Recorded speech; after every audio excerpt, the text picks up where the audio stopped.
क्योंकि अल्हम्दुलिल्लाह जो जोश हम हैदराबाद के अंदर देखते थे,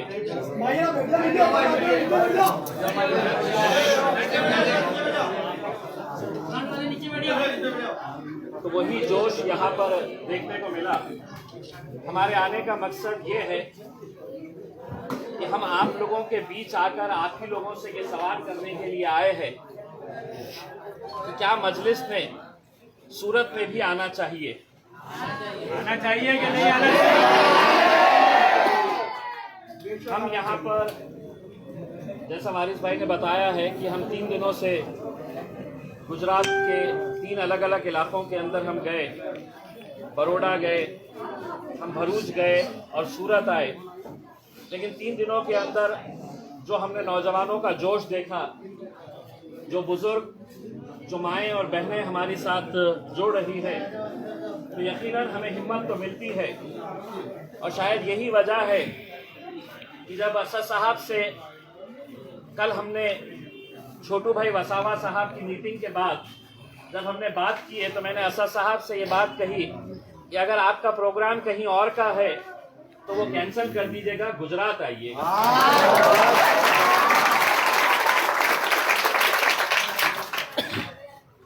दोस्तों, भाइयों, मेरे बुजुर्गों, मैं आप लोगों को एक बात बताना चाहता हूं कि मजलिस इत्तेहादुल मुस्लिमीन, ठीक है, भले ही एक सियासी जमात है कि हम इलेक्शन लड़ते हैं, लेकिन उससे ज़्यादा ये एक ऐसी जमात है जो आपके सुख दुख में आपके साथ खड़े रहती है। ये सही बात है कि गुजरात में पिछले न जाने कितने सालों से 2 पहियों के ऊपर गाड़ी चल रही थी। कभी भारतीय जनता पार्टी उसके ऊपर बैठ जाती, कभी कांग्रेस वाले बैठ जाते। लेकिन हकीकत ये है कि जब आप वोट देने जाते तो आप दिल से वोट देने नहीं जाते, मजबूरी के तहत जाते। सही बात है। एक मजबूरी थी आपके पास और कोई दूसरा उपाय नहीं था। लेकिन हमने पिछले कुछ सालों के अंदर ये महसूस किया, जब यहाँ के नौजवान दारुस्सलाम हैदराबाद में पहुँचते, यहाँ के बुजुर्ग लोग, यहाँ के सियासी लोग आते और ये बात की दरख्वास्त करते असद साहब से कि मजलिस ने भी गुजरात के अंदर आनी चाहिए। लेकिन गुजरात में आने से पहले हमें बहुत सारी बातों के ऊपर गौर करने की ज़रूरत थी। दूसरे राज्यों के मुकाबले गुजरात का जो माहौल है, गुजरात का जो सियासी यहाँ का जो एक पिक्चर है, वो दूसरे राज्यों के हिसाब से बिल्कुल अलग है। बड़ी जिम्मेदारी के साथ हमें यहाँ पर आने की ज़रूरत है। बड़ी जिम्मेदारी के साथ यहाँ पर हमें पार्टी को खड़ा करने की ज़रूरत है। इसलिए कि मजलिस इत्तेहादुल मुस्लिमीन, हमें इतना तो पूरा यकीन है कि ये जो जमात है, ये दीवानों की जमात है, ये जुनूनियों की जमात है।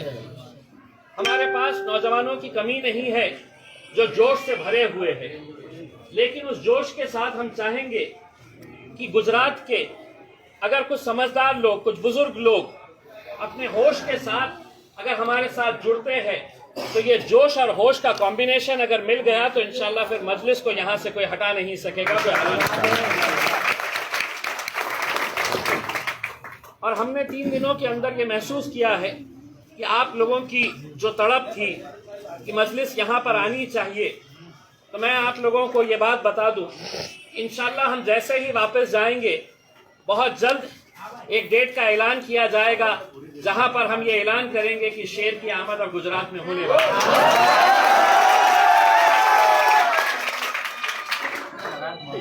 अब इतना जोश आप लोगों का देख के यकीनन वारिस भाई ने जैसा बताया है कि बहुत सारी सियासी पार्टियों के पेट में तकलीफ होंगी, बहुत सारे उन नेताओं के पेट में तकलीफ होगी कि ये मजलिस यहाँ पर क्यों आई है। देखिए, इस मुल्क के अंदर अगर शिवसेना को इलेक्शन लड़ने का अधिकार है, भारतीय जनता पार्टी को इलेक्शन लड़ने का अधिकार है, एनसीपी को लड़ने का अधिकार है, या समाजवादी पार्टी, बहुजन समाज पार्टी या कोई भी पार्टी को इलेक्शन लड़ने का अधिकार है, तो वो अधिकार मजलिस इत्तेहादुल मुस्लिमीन को क्यों नहीं है। जब हम जहां कहीं पर भी जाते हैं तो सबसे पहले लोग हमसे यही सवाल करते हैं कि अब आप अगर आ गए हैं तो आपकी वजह से इनको नुकसान होने वाला है, इनको फायदा होने वाला है, आप यहाँ पर क्यों आए हैं। उन तमाम लोगों से हम ये बात साफ तरीके से कहना चाहते हैं कि हम 70 सालों तक तुम्हारे फायदे की बात करते आए हैं, अब अल्हम्दुलिल्लाह हम हमारे फायदे की बात करने के लिए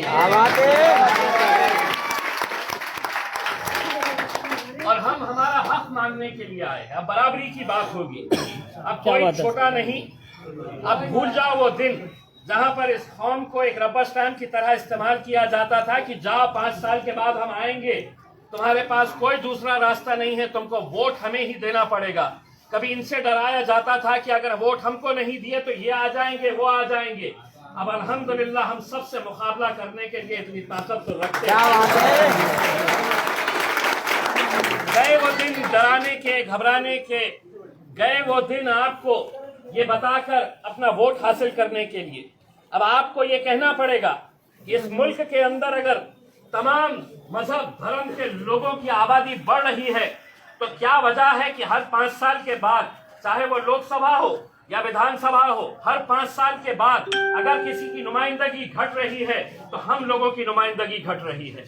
तो क्या हम खिलौना है हाथ में आपके, क्या आप हमारा सिर्फ इस्तेमाल करेंगे? अब यहाँ पर हम आए हैं तो यकीनन आप लोगों से भी ये कहा जाएगा, आप लोगों को भी ये बताने की कोशिश की जाएगी कि नहीं, ये आए हैं तो इन्हें नुकसान होने वाला है, उन्हें फायदा होने वाला है।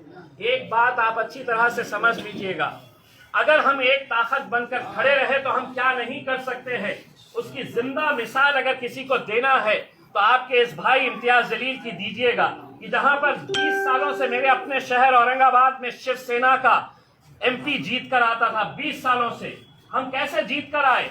तो हमने अपनी आवाम से सिर्फ एक ही बात कही कि एक बार एक ताकत बनकर खड़े तो रहो, एक बार एक धक्का लगाओ तो सही। और अल्हम्दुलिल्लाह ऐसा धक्का लगाए कि 20 साल के शिवसेना के MP को हराकर अल्हम्दुलिल्लाह हम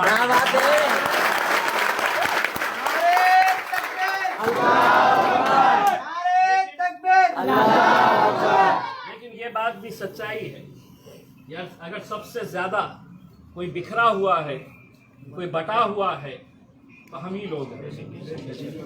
ये बहुत अफसोस की बात है और इसीलिए मैं बड़ी जिम्मेदारी के साथ ये कहता हूँ, बात कड़वी है लेकिन बात सच्ची है। कहीं ना कहीं इस बात के ऊपर गौर करना कि इस मुल्क से मुसलमानों की क़यादत खत्म हुई है तो इसके लिए कोई गैर जिम्मेदार नहीं है। मुसलमानों को हमेशा मुसलमानों ने हराया और ये सच्चाई आप लोगों को कबूल करनी होगी कि हमारे ही अपने लोग अपने जाती मफाद की खातिर कौम का सिर्फ इस्तेमाल इलेक्शन के वक्त किया जाता है। लेकिन 5 साल हमारी बस्तियों के क्या हाल है आप जाकर देखिएगा। हिंदुस्तान के किसी भी शहर के अंदर चले जाइएगा, उसमें क्यों हमारी बस्तियां पीछे हैं, क्यों हमारी बस्तियों के अंदर पुलिस स्टेशन ज्यादा है, स्कूल्स कम है, कॉलेजेस कम है। हम भी हमारे बच्चों को पढ़ाना चाहते हैं, हम भी हमारे बच्चों को अच्छी तालीम देना चाहते हैं, लेकिन ये इसलिए नहीं हो रहा है क्योंकि उन्हें मालूम है कि इस कौम की आवाज कोई नहीं है। आप उम्मीद तो ये करेंगे कि नहीं, इलेक्शन के वक्त में तो सेक्युलर पार्टी के साथ जाऊंगा, लेकिन जब ट्रिपल तलाक का मामला आएगा तो इंतजार करते हैं कि असद साहब क्या बोल रहे हैं। जब कहीं पर भी हिंदुस्तान में कहीं पर भी जुल्म होगा, किसी के ऊपर भी अत्याचार होगा, कोई भी गलत काम होगा, तो उन सेक्युलर नेताओं से आप जाकर ये नहीं कहते हैं कि मैंने तुमको वोट दिया हूं, अब मेरी आवाज बनो तुम, लेकिन उम्मीद करते हैं कि नहीं असद साहब ने कुछ कहना चाहिए। मेरे भाइयों, ये वक्त है, सियासत बदल रही है इस मुल्क की।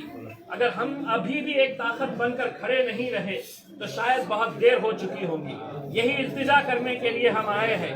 तमाम यहाँ के बुजुर्गों के साथ हम बार बार यहाँ पर आते रहेंगे। मैं आप लोगों से ये अपील करना चाहूंगा कि गए वो जमाने जब हम सोचा करते थे कि नहीं अगर मजलिस आई तो क्या है। आज दूसरे तमाम जाति धर्म के मजहब के लोग अगर मजलिस के साथ आ रहे हैं तो क्या वजह है कि हम अब भी बिखरे पड़े हुए हैं। हमको एक ताकत बनकर खड़े रहने की जरूरत है। ये सिर्फ पहली मर्तबा है कि हम यहाँ पर आए हैं। अगर इंशाल्लाह आप लोगों का जोश जज्बा यहाँ पर रहा तो हम आपको यकीन दिलाते हैं कि इंशाल्लाह असद साहब भी सूरत की जमीन के ऊपर आएंगे जरूर आप लोगों देखिए, इलाकों के अंदर हम जाएंगे नहीं जहां पर हमें ये महसूस होगा कि नहीं यहाँ पर तो कौम हमारी बटी हुई है, अलग अलग तरह से बिखरी हुई है। अगर हमें ये यकीन होगा कि सूरत की आवाम एक ताकत बनकर हमारे साथ खड़ी है, मजलिस के साथ खड़ी है और असदुद्दीन अवैसी साहब को ताकत देने के लिए खड़ी है, तो इंशाल्लाह वो दिन दूर नहीं कि इंशाल्लाह असदुद्दीन अवैसी साहब भी यहाँ पर आएंगे, आप लोगों से मुखातिब करेंगे। बस आप लोगों से यही अपील है कि सियासत अपनी जगह के ऊपर, लेकिन आज मुल्क के हालात को देखते हुए आज यहाँ पर जो सरकारें चल रही है वो किस तरह आप लोगों को निशाना बनाए हुए है, या आप अच्छी तरह